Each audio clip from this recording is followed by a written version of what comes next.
Hola, bienvenidos a la zona del escribidor y a su sección Consejos de Redacción.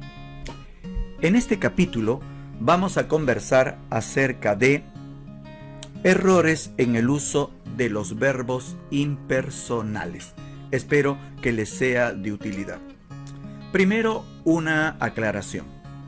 La calidad de un texto, recuérdelo bien, no solamente depende de la forma en la que se presentan las ideas, sino del contenido, evidentemente. Cuando se distribuyen correctamente las ideas, de modo que tengan coherencia, precisamente a la relación correcta de las ideas se le denomina, coherencia. Ahora, una vez que tenemos ordenadas las ideas correctamente, estas deben presentarse en un formato adecuado, en donde las categorías como las palabras, las oraciones, deben presentarse de modo adecuado conforme a los principios de la normativa. A eso se le conoce como cohesión. Por lo tanto, para que un texto sea claro, eficiente, correcto, debe tener coherencia, organización de las ideas y cohesión, presentación adecuada de esas ideas dentro de un formato. Nosotros estamos hablando en los capítulos que estamos presentando para ustedes de la cohesión, es decir, de la correcta presentación de esas ideas. Por ejemplo, en la reunión de hoy tenemos que conversar sobre el uso de algunos verbos impersonales, vale decir, sobre el mal uso de algunos verbos impersonales. Primero, quiero que prestemos atención al siguiente enunciado.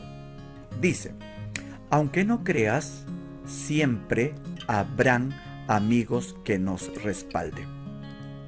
Aunque no creas, siempre habrán amigos que nos respalden. Pues bien, el verbo habrán presentado de esta manera, ese es un verbo impersonal mal empleado. Nos detenemos un momento. ¿Cuándo decimos que un verbo es personal? Cuando el verbo es capaz de presentar a un sujeto. Es decir, el verbo concuerda con un sujeto. Vale decir que si el sujeto está en tercera persona, pues el verbo va en tercera. Si el sujeto está en plural, pues el verbo va en plural. Evidentemente, el verbo personal concuerda con el sujeto. Pero cuando un verbo es impersonal, precisamente cuando no tiene un sujeto con quien concordar. Por lo tanto, si no tiene un sujeto con quien concordar, ¿cómo es posible que el verbo aparezca en plural si no tiene persona con la cual concordar en plural? Por lo tanto, el texto que usted ve aquí, aunque no creas, siempre habrán, sería incorrecto. La presentación adecuada sería: aunque no creas, siempre habrá amigos que nos respalden. Siempre habrá. ¿Por qué? Porque como es un verbo al cual no le podemos reconocer un sujeto, no tiene por qué estar en plural.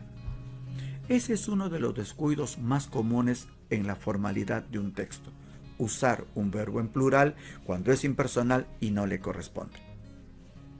Es decir, ¿qué entendemos por verbos impersonales? Para concluir esa parte, aquellos verbos que no tienen sujeto, por lo tanto, no deben presentarse en plural. ¿Son muchos?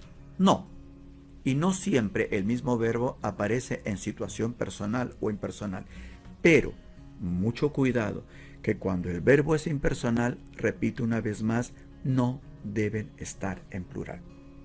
Señalemos otro ejemplo. Note, ciertamente hubieron pocas posibilidades. Atención, hubieron. Otro ejemplo de verbo impersonal incorrecto. Como este verbo no tiene un sujeto con quien concordar, inútilmente se presenta en plural. Es un verbo impersonal y su corrección sería la siguiente: ciertamente hubo pocas posibilidades. ¿Se ha encontrado usted con esta dificultad? Comentarios, a veces incluso que yo recuerdo deportivos, en donde se afirma que hubieron pocas jugadas. Bueno, no hubieron pocas jugadas. Verbo impersonal, hubo pocas jugadas. Ese es el caso del error en el uso de los verbos impersonales, repito, en plural. He aquí algunos ejemplos más de situaciones que te pueden ayudar para determinar si el verbo va o no va en plural, si es personal o impersonal. Por ejemplo, fíjate, habrán cambios, de ninguna manera. No hay sujeto, debe ser habrá cambios. Habían cartas, no puede ser, no tiene persona, no va en plural, había cartas en singular. Hubieron días, de ninguna manera, hubo días. He aquí algunos ejemplos más de situaciones comunes y corrientes en donde se nos desliza este pequeño descuido con los verbos. Tienes un ejemplo más. Tal vez haya buenas noticias para ti. Pues no. A pesar de la inocencia del texto y de lo común y casi corriente de su uso, pues hay que reflexionar una vez más. Este verbo no tiene persona, por lo tanto inútilmente se presenta en plural. La corrección sería tal vez haya buenas noticias para el país.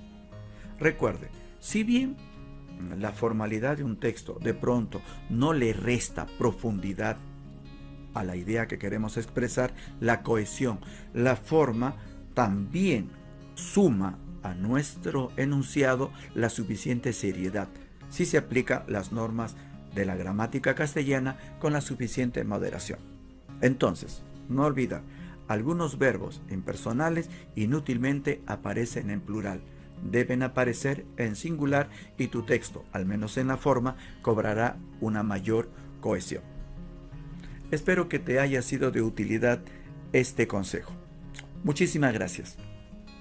Nos vemos.